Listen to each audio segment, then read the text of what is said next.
Greetings, Star Wars fans and YouTubers, I'm back. I know a lot of you may have thought I left YouTube or I was dead or something. Well, I'm not dead, at least not yet. I have been very much in need of a haircut, and I have been very busy lately. Working full time, I actually had a couple parties for people, trying to get back into school, that kind of thing. I did a video last week just to let you know I was still around, and I just did a video recently about my KNC Collectibles order. I told you I was going to do more Cantina Aliens. I was dedicated to that when I did my Bomb Vinden review a few months ago. I just got a few in the mail.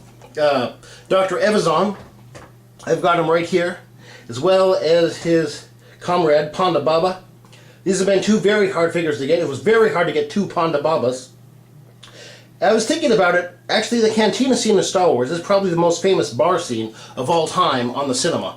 And, of course, the fight between Ponda Baba and Dr. Evazan against Obi-Wan and Luke is probably the most famous bar fight in any movie in history.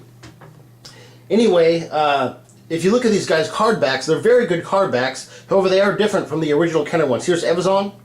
I'll turn it around. Here's the original 1977 one. Here's some other figures in the wave, by the way. Ponda Baba's the same way if you look at him. A very good looking card back, by the way. It looks more realistic. Here's the Kenner one. You're just kind of on a green wall with his picture taken on the back. But I like the new card backs, but still they're not quite what the original are. They're not exact reproductions. Anyway, they're good enough. About Dr. Evazan, actually about every Cantina alien and pretty much everyone you see in the back of any Star Wars scene, just random people in back, they've got books on them, comic backs. Star Wars has a huge expanded universe. The Cantina aliens are no exception. There's even a novel called Tales from Mos Eisley about the Cantina aliens. Evazan and Ponda Baba are in there, excuse me. I managed to print some stuff about Dr. Evazan from Wikipedia. 6 pages popped out on me. That's far too many. But I'm not going to read them all. I have made some highlights. First of all, the source book on him. All the source books and source material I've got right here. If you want to pause it and look. Can you read that? Oops.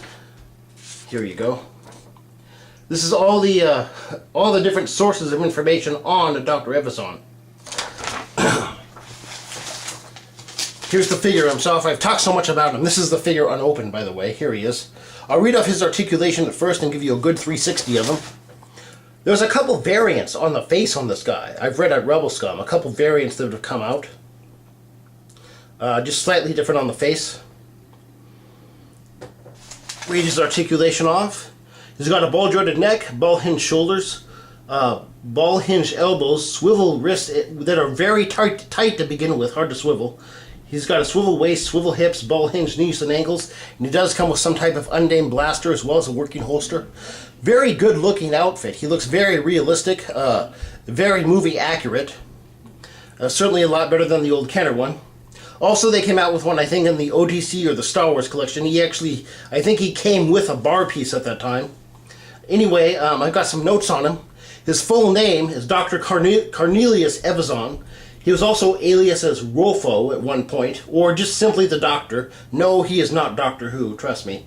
Some notes: he was a notorious outlaw and a psychopath. In the Galactic Civil War, he was at first rejected from the Imperial Navy Academy. He had actually applied to be a doctor because they saw he had mental problems right from the first interview. He was sent to prison on the Del Rion system, where he escaped and later paired up with Ponda Baba.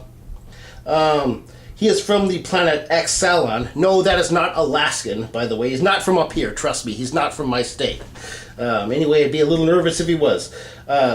He was at the Enconopolis system of the planet of the I can't even read this. Economopolis planet. I'm not quite sure what that means.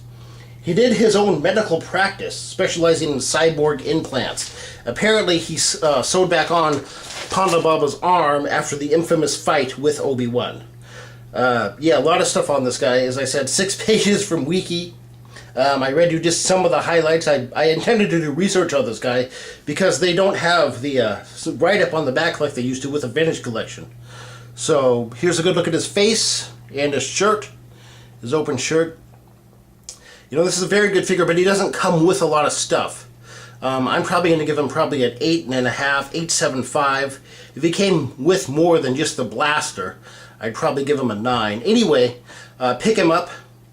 He is a definite staple in your Cantina Alien collection. He's my third Cantina Alien, although he is technically human. His face is pretty messed up, so he almost looks like an alien. Yeah, pick him up. I know they've spaced out the Cantina Aliens as well as the Jabba's Palace, different collections. They won't just simply put them all into one super battle pack, which makes it problematic for collectors. You have to actually wait several years to get all the aliens. But anyway, he's in stores right now. He is of the current wave, so pick him up while you can. I hope you enjoyed this review. This is Supreme signing out, and as always, thank you for tuning in.